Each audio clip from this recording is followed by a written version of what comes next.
Halo semuanya, apa kabar pada hari ini? Nah, semoga kita selalu dalam keadaan sehat. Semoga kita selalu semangat dalam menjalani hari-hari kita di masa pandemi ini. Semangat dalam beraktivitas dan selalu semangat dalam selesai.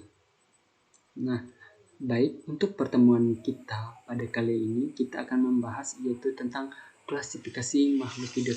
Apa sih klasifikasi makhluk hidup itu? Nah,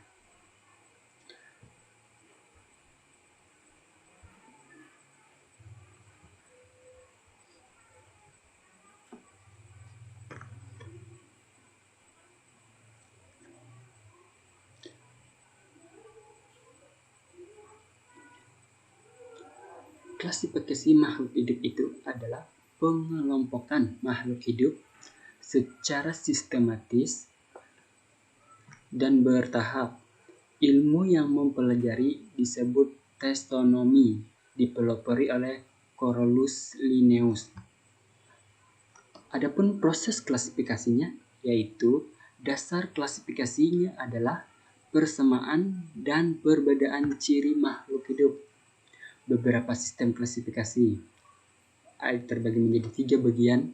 Yang pertama, klasifikasi berdasarkan morfologi, anatomi, dan fisiologi. Dan klasifikasi yang kedua yaitu filogeni, berdasarkan sejarah dan evolusi. Dan yang terakhir yaitu klasifikasi buatan, berdasarkan persamaan dan ciri morfologi yang mudah dilihat. Adapun jenjang takson makhluk hidup, yang pertama adalah kingdom atau dunia atau kerajaan, filum atau bagian atau keluarga besar, ada klasis atau kelas, ada ordo atau bangsa, ada familia atau suku, ada genus atau marga, dan yang terakhir adalah spesies atau jenisnya. Adapun contoh-contoh dari makhluk hidup tadi adalah kingdom hewan, phylum Chordata, subphylum Vertebrata, kelas Mamalia, ordo Carnivora, famili Canis, genus Canis, spesies adalah Canis familiaris. Sistem tata nama makhluk hidup. Nah, dari sistem tata nama makhluk hidup ini yaitu bersifat universal, menggunakan bahasa Latin, menggunakan sistem tata nama ganda atau binomial nomenklatura. Nomenklatura terdiri dari 2 kata. Kata yang pertama merupakan nama genus dan kata yang kedua spesies.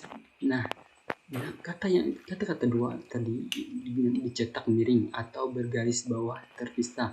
Kata satu diawali huruf besar dan kata yang kedua hurufnya kecil semua. Nah, manfaat klasifikasi. Adapun manfaat dari klasifikasi makhluk hidup ini yaitu untuk yang pertama, untuk mempermudah mempelajari makhluk hidup, dan yang kedua, mengenal berbagai spesies makhluk hidup, dan yang ketiga, mengetahui keanekaragaman hayati, dan yang keempat, mempermudah cara pelestariannya. Nah, adapun alternatif sistem klasifikasi ini yaitu untuk sistem klasifikasi yang pertama itu adalah sistem klasifikasi sederhana. Adapun yaitu manfaatnya adalah untuk obat, pangan, atau untuk hiasan seperti bunga dan lain sebagainya. Dan yang kedua itu tempat hidup makhluk hidup ini. Yang pertama itu ada air, darat, dan lembab.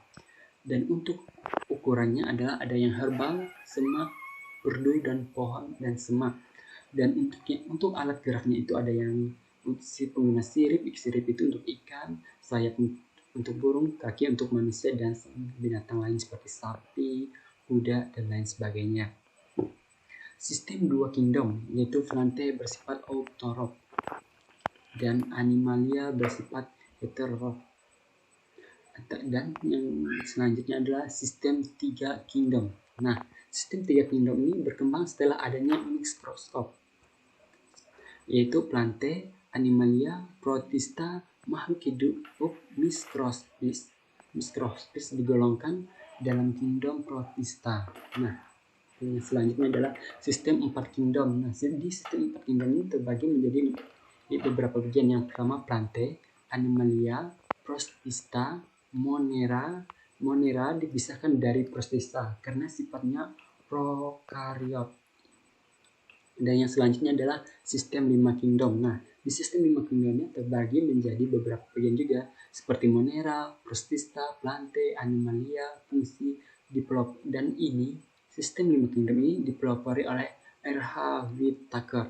Fungsi dipisahkan dari Plantae karena sifatnya yang heterotok. Dan yang selanjutnya adalah, atau yang terakhirnya, sistem 6 kingdom. Dari sistem 6 kingdom ini terbagi beberapa bagian juga, seperti Animalia, Plantae, fungsi, Protista, Eubacteria, Archaebacteria. Nah, sistem 6 kingdom ini itu dipelopori oleh Charles Monera, dibagi menjadi 2 kingdom. Nah, kingdom yang pertama adalah Archaebacteria dan lebih mirip makhluk hidup eukariot. Nah, dan yang selanjutnya adalah kingdom Monera. Nah, dalam kingdom Monera ini meliputi semua makhluk hidup, organisme yang prokariot, bersel satu, dan mikropis. Contohnya semua bakteri dan gangga hijau biru.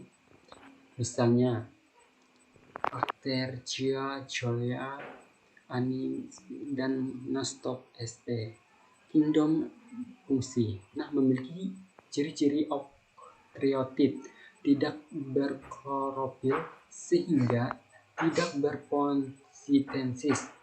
Contohnya seperti Mucor, Chasaromyces, Plautus, atau jamur tiram, Agaricus, dan lain-lain.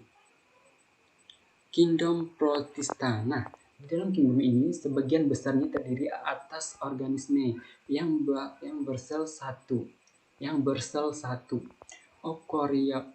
Eukariotik umumnya sudah memiliki ciri-ciri seperti tumbuhan dan hewan. Contoh dari kingdom Protisτα ini